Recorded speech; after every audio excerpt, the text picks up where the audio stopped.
curva a sua cabeça, levante suas mãos se você puder. Senhor, meu Deus e Pai, nós abençoamos as nossas crianças, ó Deus.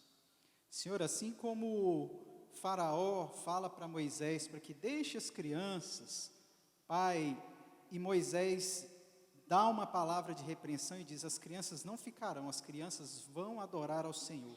Pai, essa mesma palavra nós liberamos aqui, ó Deus, no meio do teu povo. Nós dizemos, as nossas crianças vão adorar ao Senhor. As nossas crianças vão entrar em Canaã. As nossas crianças serão aquelas, ó Deus, que serão sal dessa terra. Serão, ó Deus, profetas, eu profetizo ministros, pastores, missionários, ó Deus, homens e mulheres que vão honrar essa sociedade, o nome do Senhor. Pai, guarda e os protejas do homem mau, guarda e os proteja, ó Deus, de todo bombardeio do diabo na mente delas, Pai, protege, guarda, zela, porque delas é o reino do Senhor. Pai, nós clamamos ao Senhor pela vida das nossas crianças, dos nossos jovens e dos nossos adolescentes, crendo que essa geração será a geração do avivamento, em nome de Jesus, amém, glória a Deus. Abra sua Bíblia em 2 Reis, eu quero compartilhar uma palavra breve com você, meu irmão. 2 Reis, no capítulo 4, um verso, um texto muito conhecido.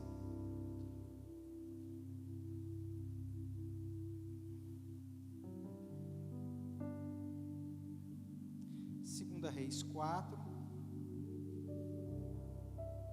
a partir do verso 1,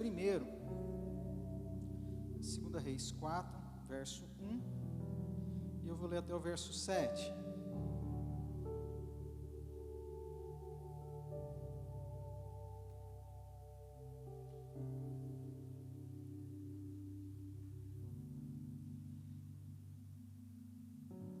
A luz aqui é muito boa, mas quando você traz alguma coisa que tem tela, a luz reflete e você fica cego, não enxerga nada, mas vai dar certo aqui. E eu quero ler a partir do verso 1, quem encontrou diga glória a Deus. Eu vou ler a partir do verso 1, diz assim: e uma mulher das mulheres dos filhos dos profetas, clamou a Eliseu dizendo, meu marido, teu servo, morreu, e tu sabes que o teu servo temia o Senhor, e veio o credor a levar os meus 2 filhos para serem servos. E Eliseu lhe disse, que te hei de eu fazer? Declara-me o que tens em casa. E ela disse, sua serva não tem nada em casa, senão uma botija de azeite. Então disse ele, vai, pede para ti vasos emprestados a todos os teus vizinhos, vasos vazios, não poucos. Então entra e fecha a porta sobre ti e sobre os teus filhos, e deita o azeite em todos aqueles vasos, e põe à parte o que estiver cheio. Partiu, pois, dele e fechou a porta sobre si e sobre seus filhos, e eles lhes traziam os vasos, e ela os enchia.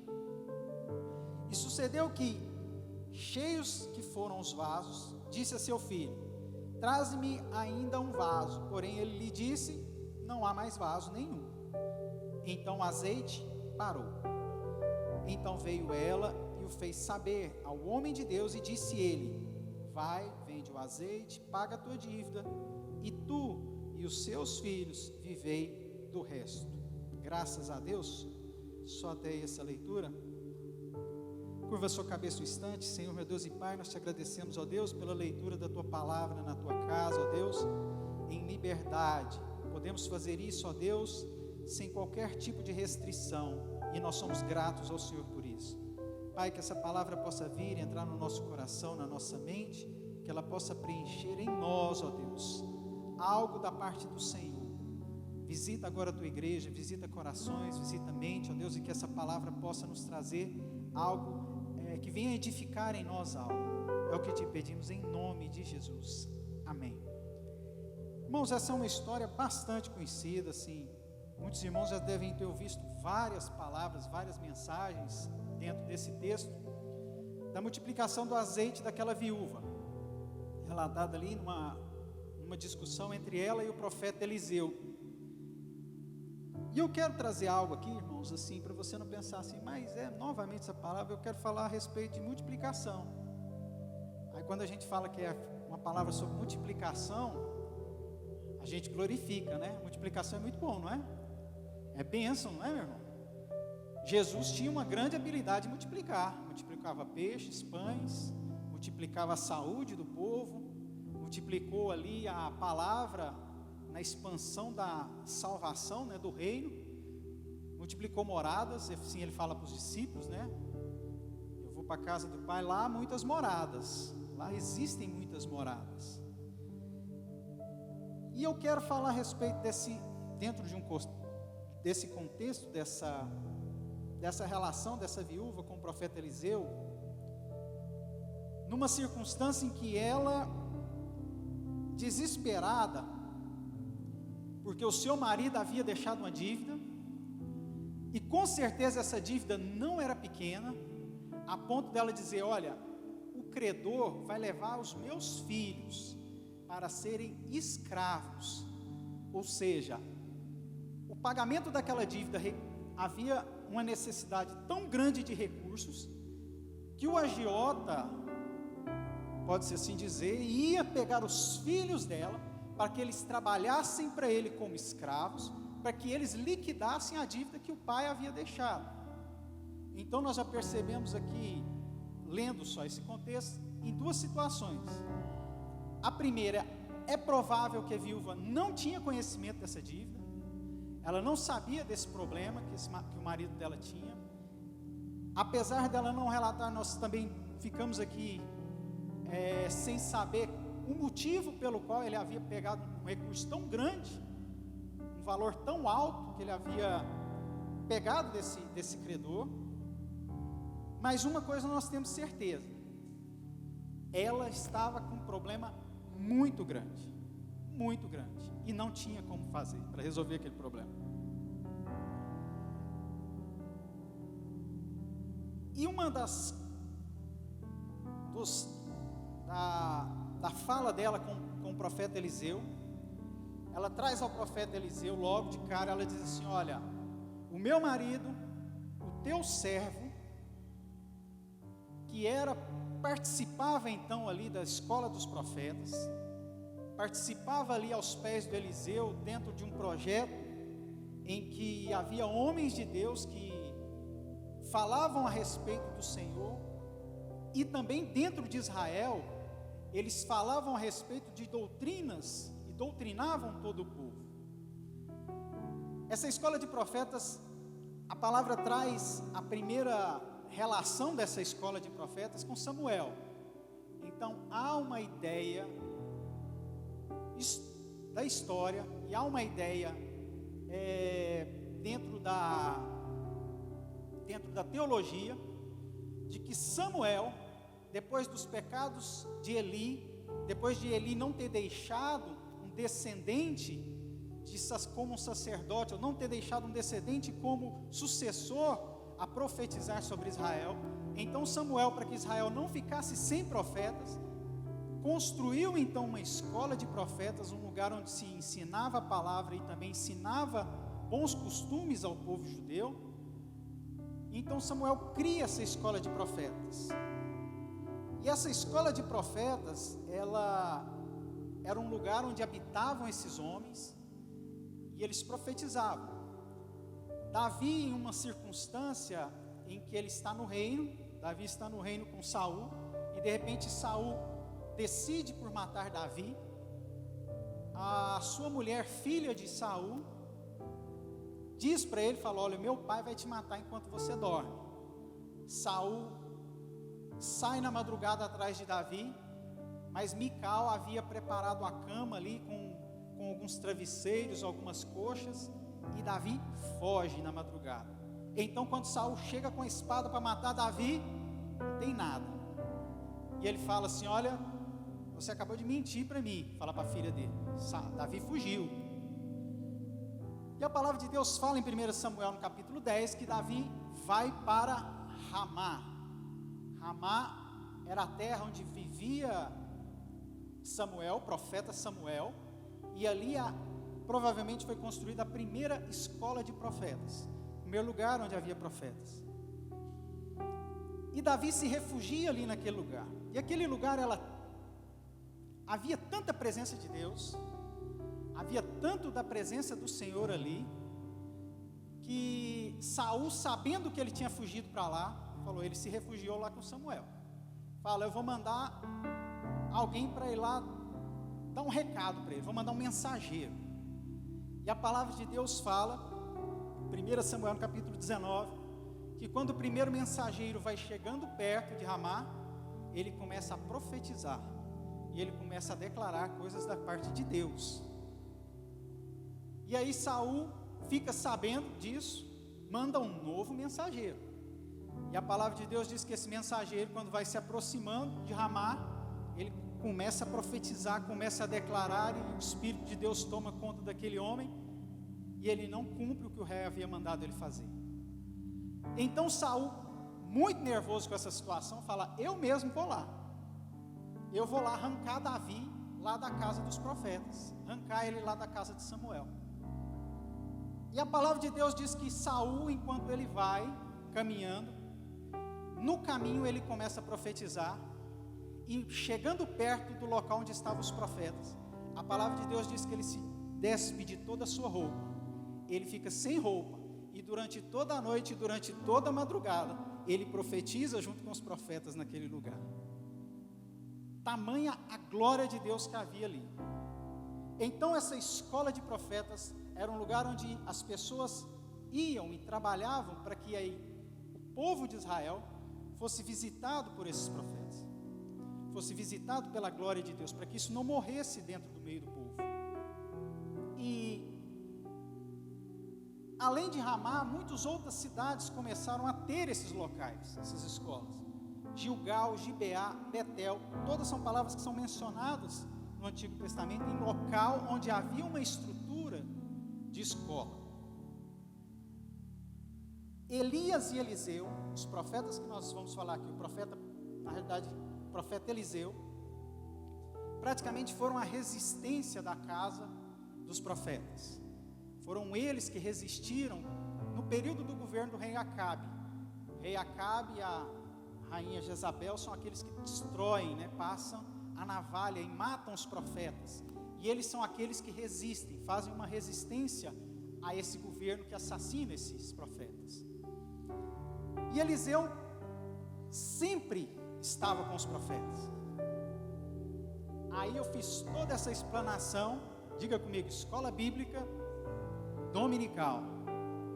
Está vendo tanto que é bom a gente vir na escola bíblica, irmãos? Você pega essas coisas, não pega, pastor Ricardo? Isso é importante. Um detalhe histórico, às vezes dá aquela, nossa, vai lá, eu nem era nascido nessa época, mas é bom para você tentar entender alguma coisa aí, espero que tenha contribuído. Mas vamos lá para Eliseu, vai contribuir aqui naquilo que eu quero falar. Eliseu sempre estava com os profetas, inclusive no momento em que ele recebe a capa de Elias, a palavra diz que à margem do rio ficaram 50 profetas da escola de profetas. Eles estavam andando e de repente eles ficam à margem do rio. Elias e Eliseu saem, vem o rei de moinho, tem o detalhe da carruagem, da língua de fogo, leva no rei de moinho Elias. Eliseu pega a capa, então Eliseu assume a liderança e a autoridade sobre aquela escola. E tudo isso eu disse, irmãos, porque Eliseu, de certa forma, era o responsável pelo cuidado e o zelo que aquele seu discípulo tinha com a sua família. Então, quando ela pergunta para o profeta Eliseu e diz assim: o meu marido, o teu servo, você sabe muito bem, profeta, que ele amava o Senhor, ele caminhava dentro dos caminhos do Senhor, ele estava no caminho dos caminhos do Senhor. O profeta, no verso 2, diz automaticamente para ela: o que eu tenho a ver com isso? O que eu posso fazer a esse respeito? Isso nos indica, irmãos, que todas as obrigações financeiras que essa escola detinha com esses homens havia sido quitada.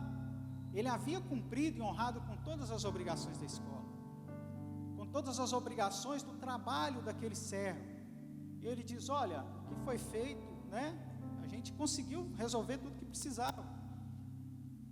Mas aí ele devolve a pergunta para ela, diz para ela assim: o que você tem? Logo depois dele dizer que ele não tinha uma relação, não era responsabilidade dele aquele problema, ele diz: mas o que você tem? E ela responde: eu não tenho nada.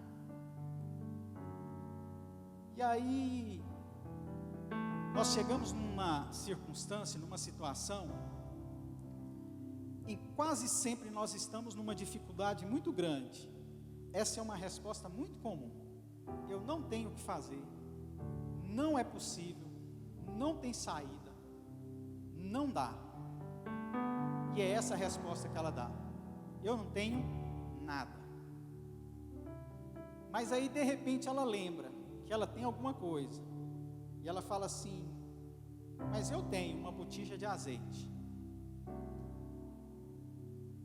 Irmãos, nós sempre vamos ter alguma coisa, sempre vai ter algo a ser multiplicado, sempre vai ter alguma coisa que Deus pode trabalhar para que seja multiplicada em nós um milagre da parte dele. E sabe de uma coisa? Nem sempre vai precisar ser material.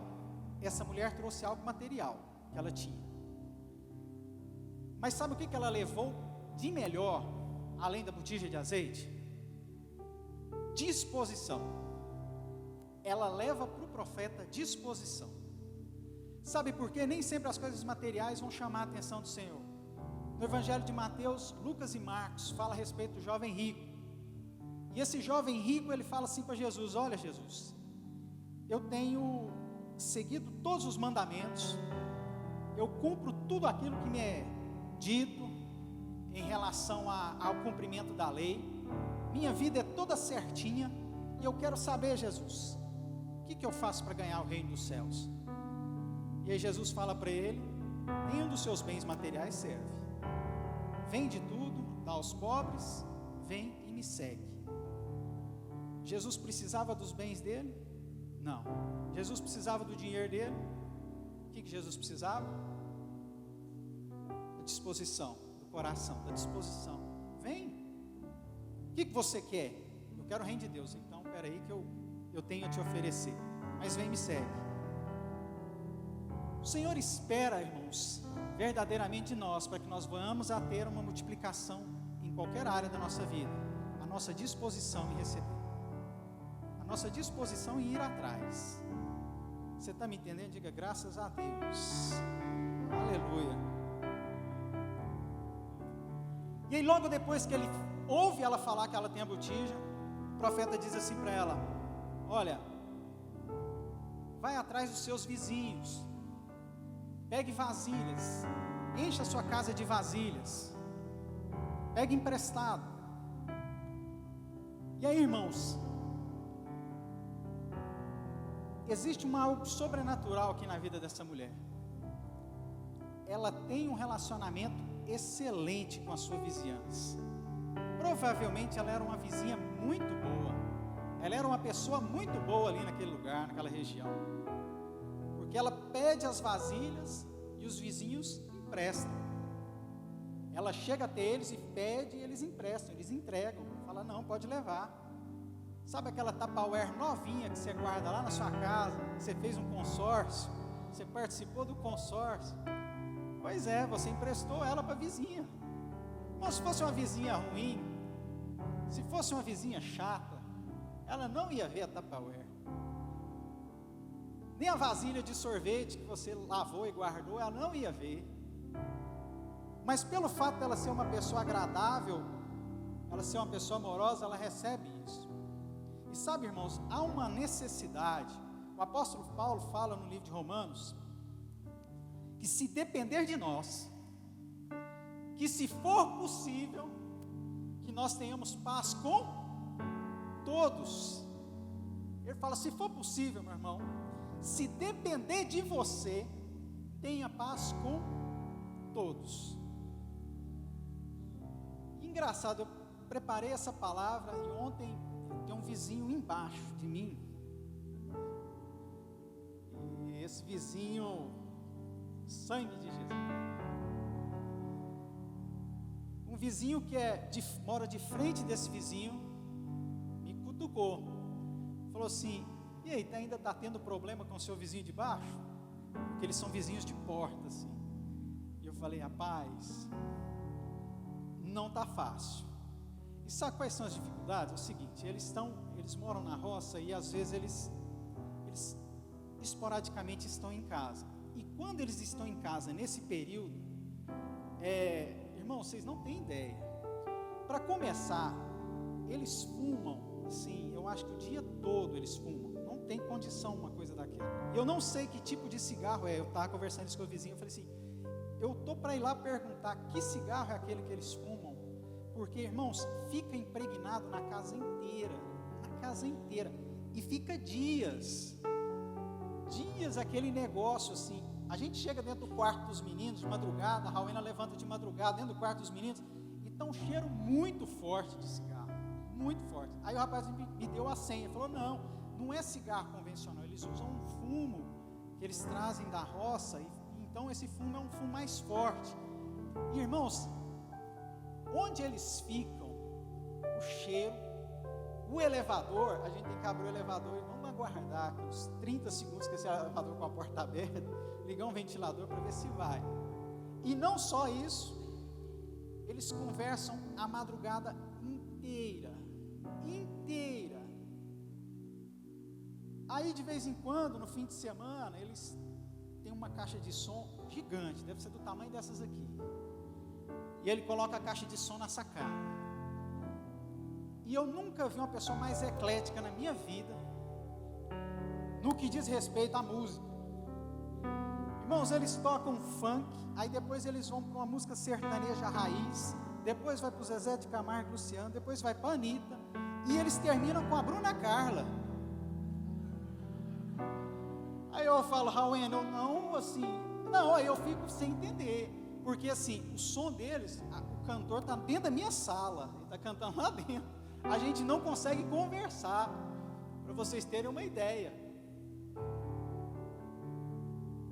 E a gente já ensaiou de todos os jeitos o que fazer. Eu falei: Ana, o que a gente faz? Eu falei: ele está me expulsando de casa, eu estou sendo expulso daqui.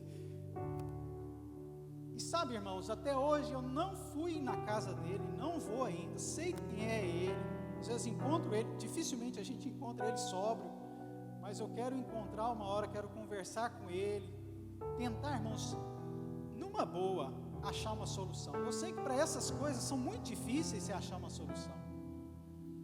O vizinho de frente já falou uma lista de ameaças. Eu falei: eu não entro nessa. Essas aí eu acho muito arriscado. Isso aí eu sou muito adepto à liberdade. Eu não vou muito entrar nessa sua não. Aí eu acho que você tem alguns motivos, razão, mas eu acho que é melhor a gente se conter. Então, irmãos, não é fácil. É fácil. Mas deixa eu te dizer algo. Em algum momento, em alguma oportunidade da sua vida, alguém bem próximo de você pode poder depender dela. Você está entendendo o que eu estou querendo dizer? Sabe aquela pessoa que você conviveu perto dela? Talvez um dia ela seja o recrutador de uma porta de emprego que você está esperando. Você chega lá, a pessoa olha e fala: não, eu sei, conheço. O Dari me contou um fato muito interessante de um sobrinho dele, né? Que estava numa situação muito difícil, irmãos. E sabe como é que ele conseguiu ter o livramento? Depois de muitos anos, o rapaz olhou e falou: ele, não, você eu conheço. Eu nem conhecia a pessoa. Falou: você eu conheço. O seu avô ajudou muito a minha família, ajudou muito a minha casa, supriu muito a nossa necessidade. A gente passava fome e o seu avô ia lá me matar a nossa fome. Então, por isso, eu vou te ajudar. Você está entendendo como é que funciona esse círculo, meu irmão? Por isso que o apóstolo Paulo diz que você tem que ter paz com todos, você tem que, se depender de você, construa isso, porque pode ser que lá na frente isso seja necessário. Imagina se o profeta fala assim: vai nos seus vizinhos buscar. Ih, profeta, o negócio lá é feio, eu rodo a baiana mesmo, o negócio lá é...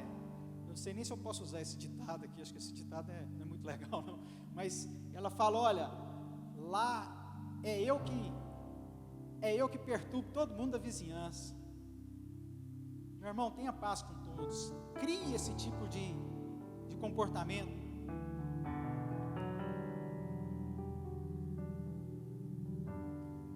Além disso,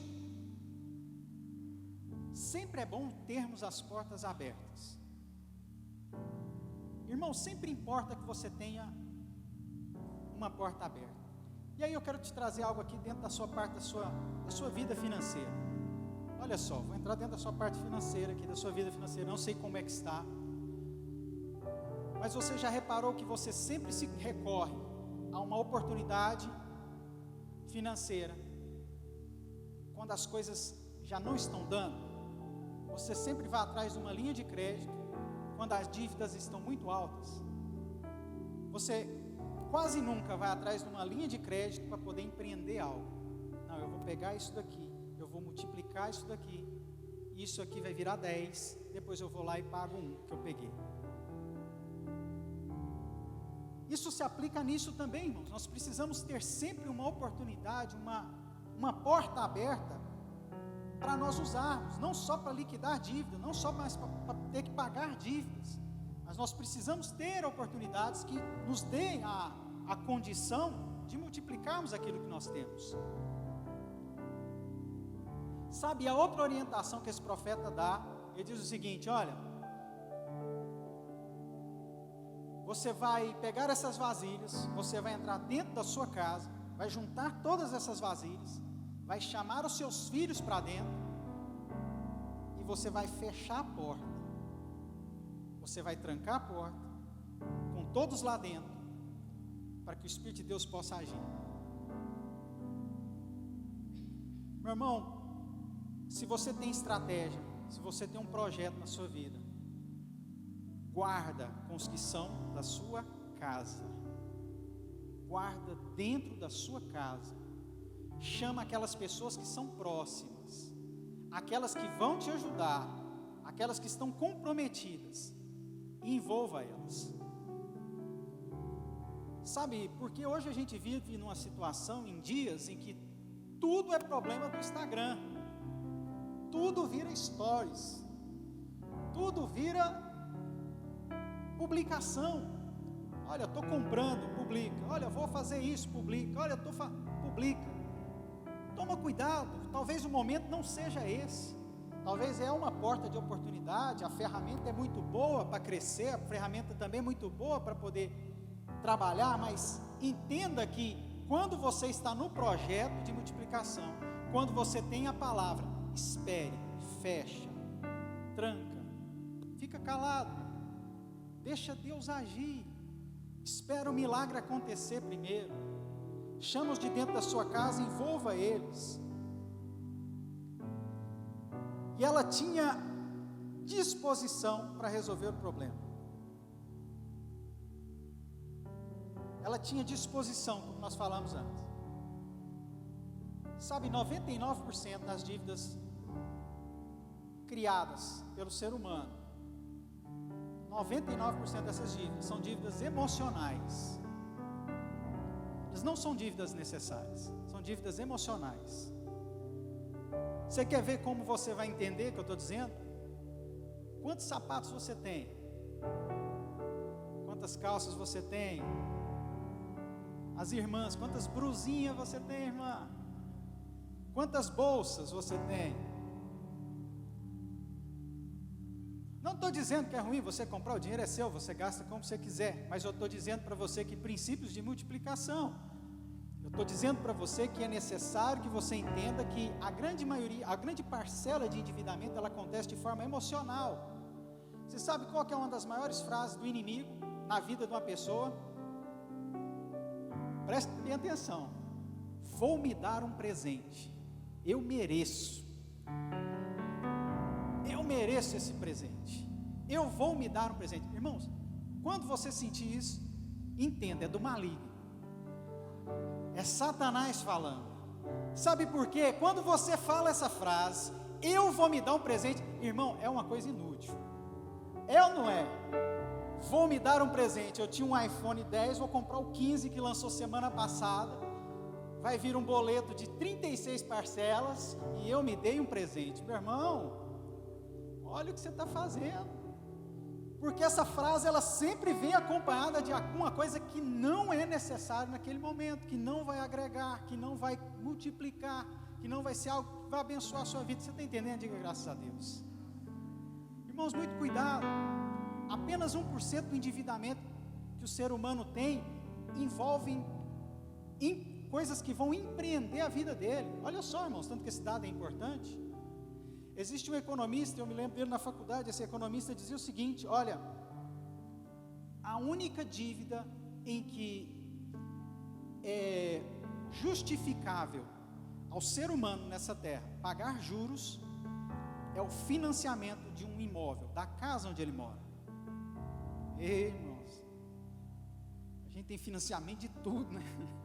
E esse economista fala, é o único que justifica. Ele fala, porque lá é a sua casa, lá te protege da chuva, te protege do sol, é o lugar de abrigo. Ele fala, esse não tem jeito, é um valor muito alto, quase sempre é um valor muito alto, e ao invés de você sair do aluguel, se você tiver condições de fazer um financiamento, olha, é interessante e importante, faça, porque esse justifica o fato de você pagar juros. Os demais, ele diz, os demais é possível conquistar, sem que isso seja necessário. Basta aguardar o tempo que você vai conseguir construir.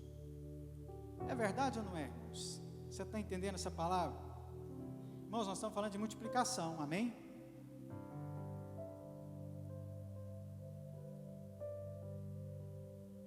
Verso 6. No verso 6 a palavra diz que ela começa a encher as vasilhas de azeite. Ela vem enchendo as vasilhas de azeite. E quem ajuda ela? Quem está ajudando ela? Ajuda aí, irmão. Os filhos estão ajudando. Irmãos, em todo o processo que você envolva a sua casa, envolva todos no projeto. Sabe, se a situação é difícil, você precisa comunicar isso aos filhos, você precisa comunicar à família. Eu nunca esqueço de uma situação, minha mãe está ali, ela vai lembrar. Em uma oportunidade, a gente era muito pequeno, eu e meus irmãos, nós éramos pequenos. Meu pai ficou desempregado. E eu me lembro que era assim, bem próximo ao final do ano, bem próximo ao Natal, as festas. E minha mãe tinha um fusquinha azul geladeira, da cor da camisa do Zé Luiz ali, um fusquinha. E eu lembro que o acerto do meu pai, a primeira coisa, olha só, mãe, eu estou lembrando dessa história. O acerto do meu pai, eles foram no supermercado, compraram assim muita coisa, fizeram um estoque muito grande, que eu lembro que o fusquinha quase que não subiu na garagem de casa. Isso marcou, né, o fusquinha subindo, e descarregou a comida, e a gente ajudando a descarregar, e a hora que terminou, eu lembro do meu pai e da minha mãe na cozinha, e minha mãe falou assim, olha, tem uma coisa para falar para vocês, o seu pai ficou desempregado, nós sabemos que está no final do ano, é um pouco mais difícil. Meu pai falou, olha, nesse período agora, é muito difícil conseguir um novo emprego, então isso aqui nós compramos, nós estocamos, nós vamos sobreviver até o dia que uma porta for aberta. Minha mãe trabalhava, minha mãe tinha um pequeno negócio, mas sabíamos que não era suficiente, e eu lembro que eu estudava numa escola de ensino fundamental, uma escolinha aqui de bairro. Minha mãe falou, inclusive todos vão para a escola pública. A partir do ano que vem, nós vamos matricular todos vocês numa escola pública, porque nós sabemos que o tempo vai ser mais difícil agora, vai ser mais complicado. Sabe, irmãos, é falar a verdade para a família, é falar a verdade para os filhos, é deixar a casa entendida de que está passando por um momento difícil e que vai ser necessário ferramentas para se reconstruir. E que eles são parte daquilo também. Aquela viúva chama os filhos e fala, vocês também são parte disso. Vocês precisam entender que agora nós precisamos trabalhar juntos. O propósito é esse. E sabe, irmãos, quando há esse tipo de consciência dentro da casa, quando todos estão unanimemente pensando nisso, Acontece o que essa viúva passou, os filhos estavam empenhados em fazer multiplicar o azeite, eles queriam fazer com que as coisas dessem certo, eles estavam lá ajudando. Tem glória a Deus aí? E de repente a palavra diz que aquela mãe chama os filhos e fala: traga mais vasilhas. E o filho fala: olha, acabaram as vasilhas, não tem mais. E o que acontece com o azeite? Para. Automaticamente acabaram as vasilhas, o azeite para. Sabe o que nós entendemos nisso? Deus só vai te abençoar, Deus só vai multiplicar na sua mão à medida que você consegue receber, à medida em que você consegue administrar, à medida em que você consegue guardar. Você está entendendo? Diga graças a Deus. Porque Deus não é Deus de desperdício. O azeite não ficou jorrando e desperdiçando lá não, irmãos. Ele cessou. A multiplicação vai vir sobre as suas mãos, meu irmão, quando você estiver até o limite da sua preparação, da sua preparação emocional, da sua preparação física. Então a multiplicação vai vir até aí. Sabe, é importante que você entenda que Deus trabalha com esses princípios. Deus não vai colocar nada na sua mão que não venha para ser bênção na sua vida. O maná, lançado lá em Deuteronômio, diz que ele caía todos os dias. Todos os dias o maná caía, a comida caía dos céus sobre o povo. O povo recolhia aquele maná e comia. E a palavra diz que quando eles guardavam o maná para o dia seguinte, o que acontecia com o maná? Ele se perdia, ele apodrecia, dava bichos. Porque Deus não trabalha com desperdício. Pegue somente aquilo que te é necessário. É necessário para você? Não é mais? Não, o desperdício não tem. Com Deus não tem. Só em uma ocasião acontecia, porque Deus dava o descanso a eles no sábado. Então na sexta-feira o maná vinha em dobro, para que eles pudessem guardar para o dia seguinte. O único caso, havia somente essa quebra da regra.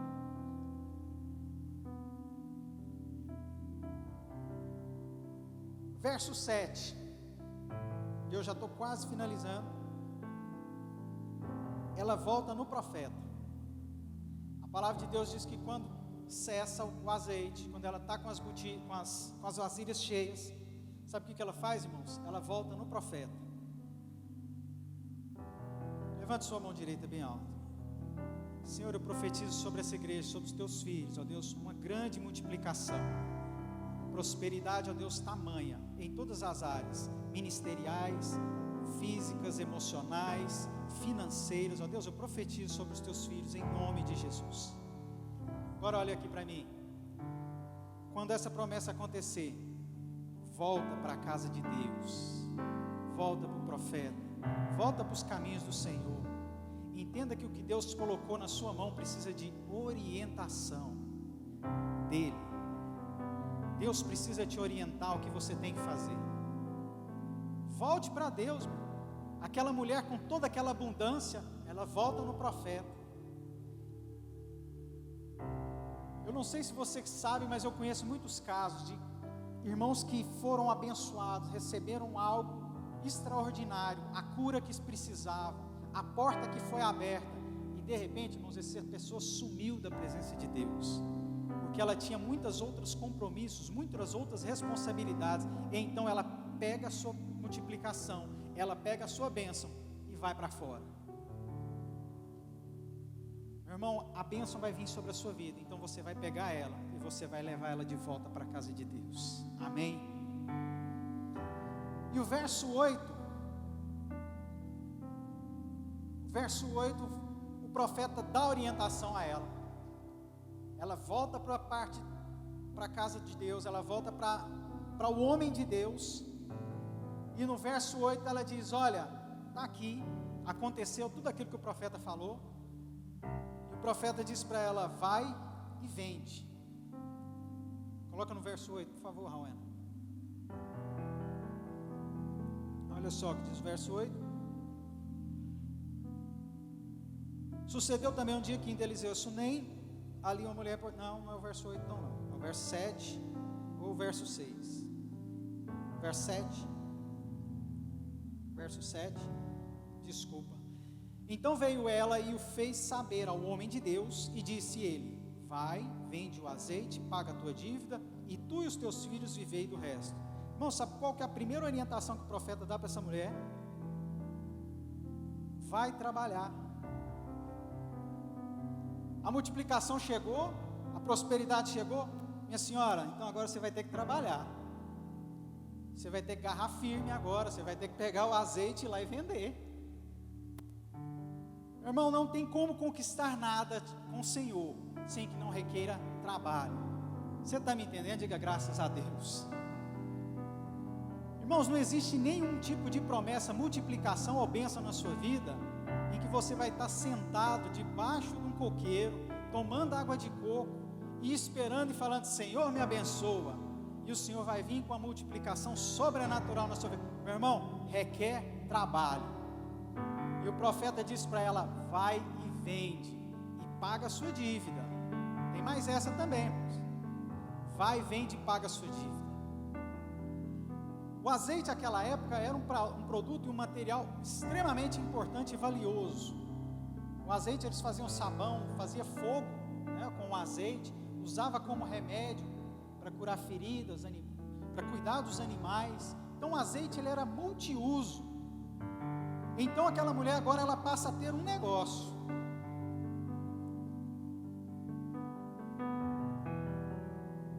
A multiplicação virá sobre a sua vida, meu irmão, ativando em você, preste bem atenção no que eu vou dizer, ativando em você uma grande habilidade que você tem. O que Deus vai fazer é estimular em você, com a multiplicação, uma habilidade que você tem, que seja diferente dos outros. Amém?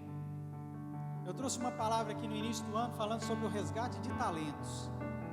E eu falava a respeito disso. Eu falava: olha, todo mundo tem alguma coisa. Como nós lemos aqui, a mulher fala: eu não tenho nada. Mas todos nós temos alguma coisa, irmãos. Sabe, cada um de nós, existe em nós uma habilidade, um domínio de alguma área. Porque nós não somos bons em tudo. Isso aí, esquece. Não tem como você ser bom em tudo, ser habilidoso. O pastor Ricardo, muito habilidoso em matemática. Já no futebol, ele não é assim nessas coisas, pastor Davi. É verdade? Não, irmãos, ele também é muito habilidoso no futebol. O genro dele está ali confirmando. Ele é muito habilidoso no futebol. Mas vai ter áreas, irmãos, da sua vida que você não vai ter tanta habilidade. Você vai ser habilidoso em algumas e em outras nem tanto. E isso é o diferencial. E sabe o que Deus quer fazer com você? Ele quer multiplicar talentos. Ele quer multiplicar e trazer a multiplicação dentro do talento que você tem. E Ele vai dizer para você: vai e vende esse talento. Paga as suas contas, paga as suas dívidas e vive com o resto. Essa foi a orientação que o profeta deu para aquela mulher. Sabe o que ele deu para ela, irmãos? Ele não deu azeite, mas ele deu a oportunidade daquela mulher, dela abrir um negócio para ela, dela empreender, dela ser uma empreendedora. Aquilo poderia virar um grande comércio, pastor Dari. O pastor Dari é um habilidoso com isso, é um comerciante, também empresário. O irmão Wagner e muitos outros irmãos aqui. Você quer ver um negócio aqui, irmãos? Quantos irmãos empreendem aqui nessa igreja? Levante sua mão bem alto. Pode levantar bem alto. O empreendedor tem que levantar a mão alto. Aí, ó. Porque vocês são guerreiros. Porque num país igual o Brasil, você empreender, seja em qualquer área, como profissional liberal ou como no comércio, é um desafio muito grande. E sabe, Deus quer usar essa habilidade de vocês e fazer prosperar e ser multiplicado na vida de vocês. E para finalizar, eu quero encerrar aqui.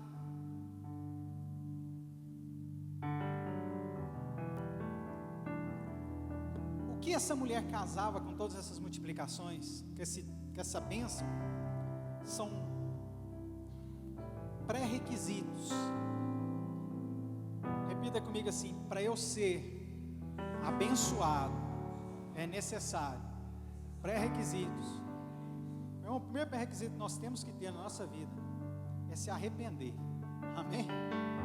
Nós precisamos nos arrepender, irmãos, dos momentos que a gente fez algo que não agradou o Senhor, dos impulsos que nós tivemos e que nós não pedimos orientação da parte de Deus, e fizemos pela nossa própria emoção, pela nossa própria vaidade, e nós precisamos nos arrepender disso, porque é pela misericórdia do Senhor que Ele vai nos abençoar. E ela tinha pré-requisitos. Um dos primeiros pré-requisitos que ela tinha, que o marido dela era servo de Deus, e a princípio um homem honesto, apesar daquela dívida que nós não sabemos como ela chegou, mas ele era um homem honesto.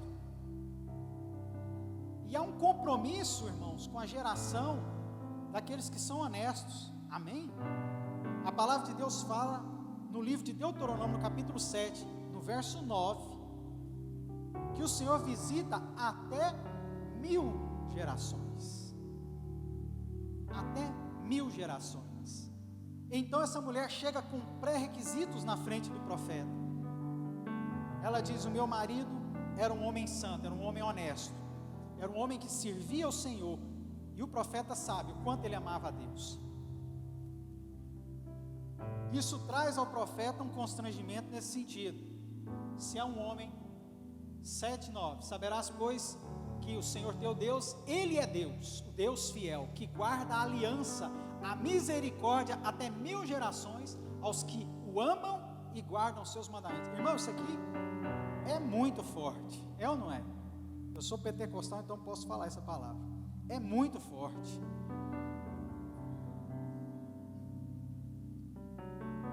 Então, o que eu faço aqui nessa terra, a vida que eu levo, os caminhos que eu sigo diante do Senhor, fazem com que só a bênção do Senhor não venha sobre mim, mas venha sobre mim e sobre as gerações descendentes. Os meus filhos serão abençoados, os meus netos serão abençoados, os meus bisnetos serão abençoados e vão receber dessa prosperidade em nome de Jesus. O profeta diz isso para ela, fala: olha, vai, vende, paga a sua dívida, o seu problema é a dívida, paga a dívida, e o resto, você e seus filhos vivem disso. É isso, irmãos, é criar e construir nessa terra, através da nossa vida, uma posteridade abençoada, filhos que vão ser abençoados. E sabe um outro pré-requisito que ela tinha?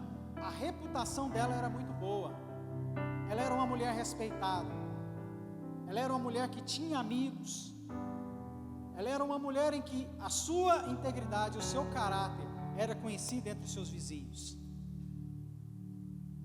E um terceiro pré-requisito que ela tinha, ela era viúva. Aí você vai lá, mas isso é pré-requisito?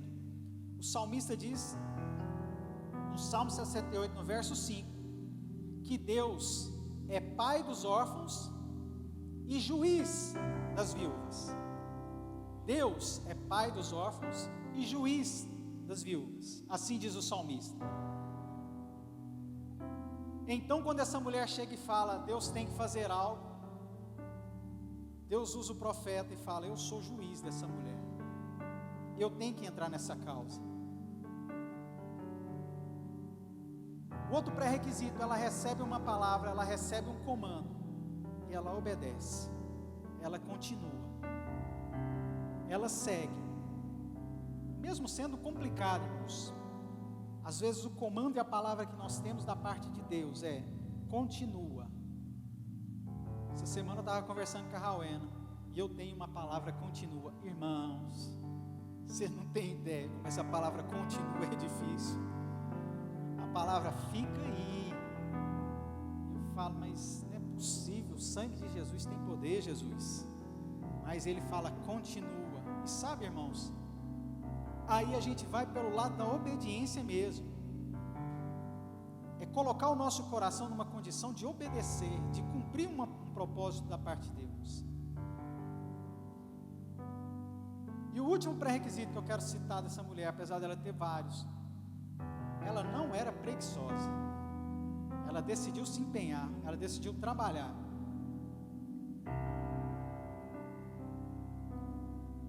Irmãos, eu quero ter pré-requisitos para clamar ao Senhor. quero ter pontos em dizer assim: Senhor, eu sou teu servo. Senhor, eu fiz isso, eu fiz isso, eu fiz isso. Senhor, agora olha para mim. Apesar de não ser merecedor, mas o Senhor conhece o meu coração e a minha vida. E meu irmão, isso não vai acontecer se não houver de nossa parte arrependimento. Uma das primeiras coisas que tem que acontecer na nossa vida é nos arrepender. Sabe por quê? Porque as oportunidades Deus vai colocar no seu caminho. Deus vai abrir as portas. Ele vai abrir as portas. O Senhor é fiel. Ele vai cuidar da sua casa. Ele vai cuidar dos seus problemas. Mas apresenta isso para Ele.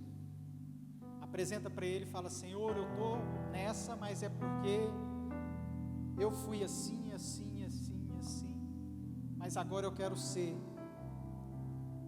como essa mulher, ter pré-requisitos para conversar com o Senhor e dizer: Senhor, que a Tua mão me alcance, que a Tua mão faça a diferença. Sabe por quê, irmãos? Eu não sei por que o Senhor me trouxe a falar trazer essa mensagem. Eu sou muito resistente nesse tipo de mensagem, confesso aos irmãos. Primeiro porque ele fala a respeito de dinheiro, de parte de finanças, eu tenho uma certa resistência para poder falar a respeito de dinheiro no público. Mas sabe o que nós estamos vivendo nesses dias, irmãos? O povo de Deus acabando com seus recursos, se endividando, ficando refém de bancos, de agiotas, de homens que querem escravizar, a sua casa, escravizar a sua paz, escravizar os seus filhos, com o consumismo, que anda tão grande, irmãos. E sabe, nós precisamos converter o nosso coração ao Senhor, usar tudo que o Senhor colocou nas nossas mãos e dizer: Senhor, o que eu faço agora? Senhor, para onde que eu vou? Onde eu lanço essa semente? E eu entendo que quando nós passarmos a fazer isso, irmãos, as coisas vão multiplicar, o azeite vai começar a transbordar.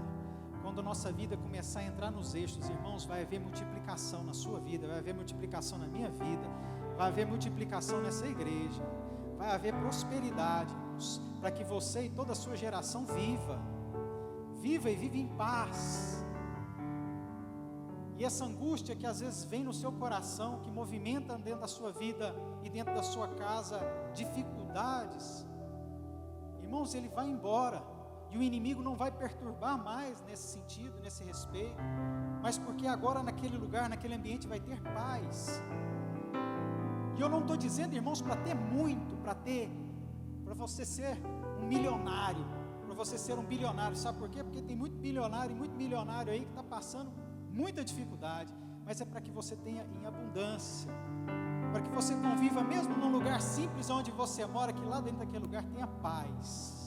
Quando você chega lá dentro tem paz, a paz reina. Sabe, o mínimo e o pouco que você tem não acaba. A farinha sempre está lá, o azeite sempre está lá, e você sabe que Deus não vai deixar ficar nem um dia sem. Eu quero orar com você nesse momento, quero fazer uma oração com você. Quero fazer uma oração para que o Espírito de Deus entre lá dentro da sua casa, para que Ele faça uma mudança na sua vida.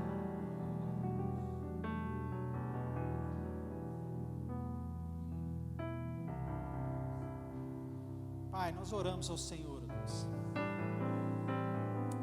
Senhor, nós entendemos, ó Deus, que o Senhor quer abençoar o seu povo, Pai, mas é necessário que nós nos arrependamos, ó Deus.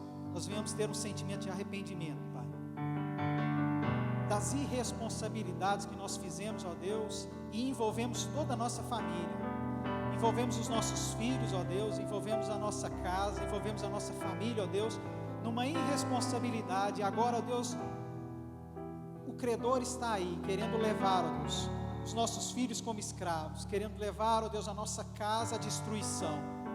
Pai, mas nós nos arrependemos, ó Deus, e queremos que o Senhor olhe para dentro de nós, Pai, do nosso arrependimento, e que a Tua misericórdia nos alcance, Pai.